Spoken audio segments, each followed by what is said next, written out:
How you doing, guys? I'm going to share some tips with you for the dumbbell bench press or the chest press, whatever name you use for it.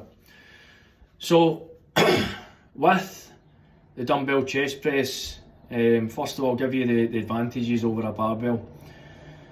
If you're using dumbbells, it's a unilateral movement, which means that one side is working independent of the other. If you're using a barbell, i.e. a fixed implement, then basically what's happening is, if you have a weaker side, so let's say you're right-handed and your left side's slightly weaker, when you are engaging in a press, because both sides are working at the same time and they're not working independent, the right side will compensate if the left side is weaker. That's why when you move on to dumbbells, you might find that your right side's going up nice and smooth, but your left side's lagging behind. So that's why you need to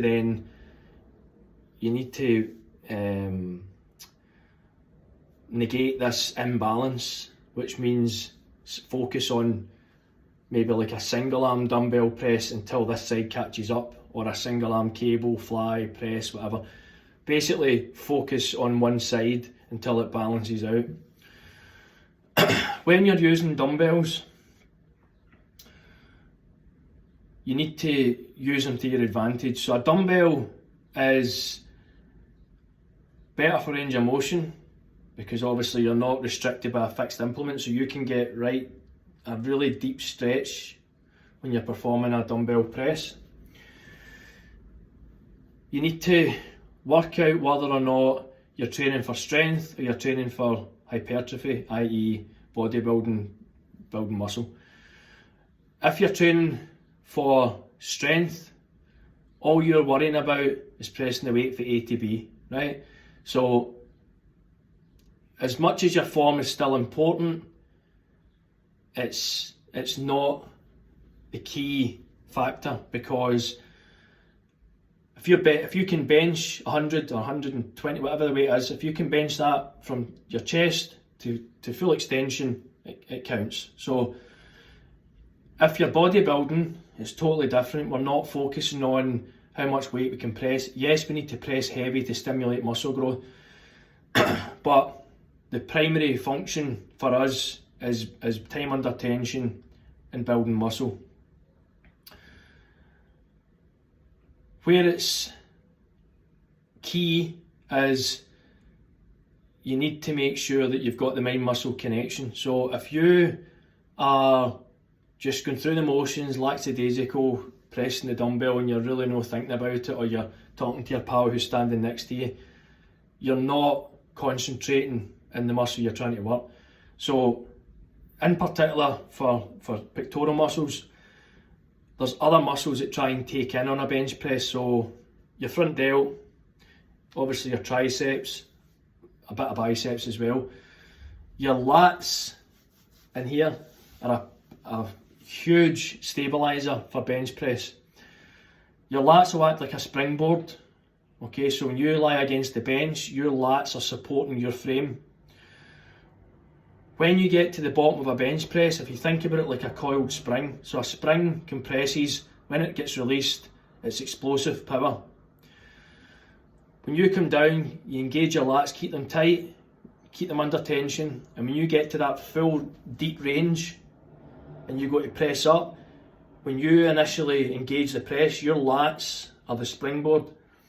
Once you get a few inches into the movement, obviously your pecs are taking over, and then when you get towards full range of motion, your triceps are taking over. I say it in every video, and I'm going to say it again, there's a difference between the range of motion of a joint and the range of motion of a muscle. When people say, oh, you don't need to lock out, right, that's true in the sense that you don't lock your elbows out. If you're locking your elbows out, one, you're putting adverse pressure on your joints, you're going to damage your cartilage in your joints, and number two, if you are locking the elbow out completely, locking it out like a fucking snooker cue, then you're essentially resting at the top of the movement, because the chest is no longer under stress. The stress has been placed into your elbow joint. That's why people who are prone to locking out and hyperextending at the elbow, that's why these people end up with tendonitis, they end up with tennis elbow, they end up with all sorts of horrible, long-lasting ailments. When you're doing dumbbell bench press, don't pick a weight that you need 5 people in the gym to come and help you put the dumbbells into position. If you can't kick the dumbbells back and get into the pressing position yourself, the weight's too heavy. That's totally different to having somebody spot you for the last 3 reps of a set of 8. That's entirely different, because you are then overloading the muscle, which will then lead to progression. When you're performing a dumbbell press, whether it's flat or incline, you don't want to be pressing out in a 90-degree angle, so out in this horrible T shape. You want to bring your wrists in with the dumbbells. So instead of being like that, turn them in. So the dumbbells essentially will be pointing this way rather than that way. When you bring the dumbbells down, lower them under tension. You don't just go for here. You keep the weight under control, engage the lats the whole way. You should already have engaged your pecs before you even descend into the movement. And then when you press up, focus on squeezing the chest. If you're doing incline, keep the dumbbells high up in your clavicle. If you're doing flat, keep them across the midline of your chest or the nipple line. And if you're doing decline, you're almost essentially pushing the weight away from you.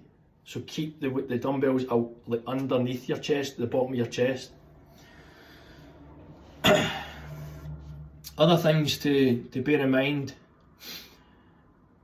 And I've done this myself once and ended up with quite a serious shoulder injury, so I'm saying it for your own good. If you're up to 60, 70 kilo dumbbells, right, you're getting up towards that sort of elite level, right? I don't want to promote anybody dropping the weights, especially when you're in a gym that you don't own and it's not your equipment.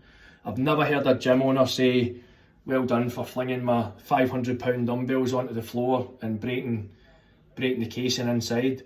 It doesn't happen, you get chucked out gyms for that. So what I'm saying is, if you know that you're doing a weight that's right at your limit, sometimes using a spotter might not be enough. You might be, if you're really good at going to complete failure, you might be so exhausted at the top, you can't even bring the weights down to get them onto your knees again. So what I would do is I would then prepare for that. So put some sort of mat or padding either side. These dumbbells, especially up to the 60, 70 kilo dumbbells, they're extremely expensive. If you drop them, you break the mechanism inside, right? The dumbbell is only as strong as the handle.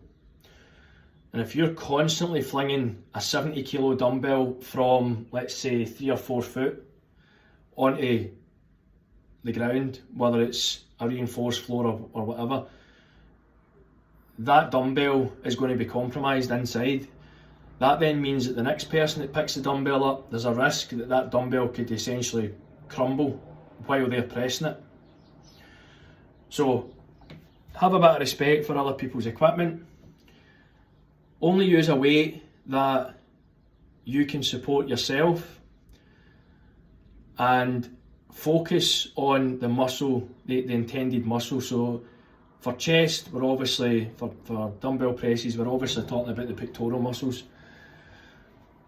Focus on squeezing the muscle, right? This is where taking videos is beneficial to an extent. If you take a video and you can show your form, even with a t-shirt on, if you're squeezing your chest properly, you will see the chest engaging. Okay guys, hopefully that helps. Thank you.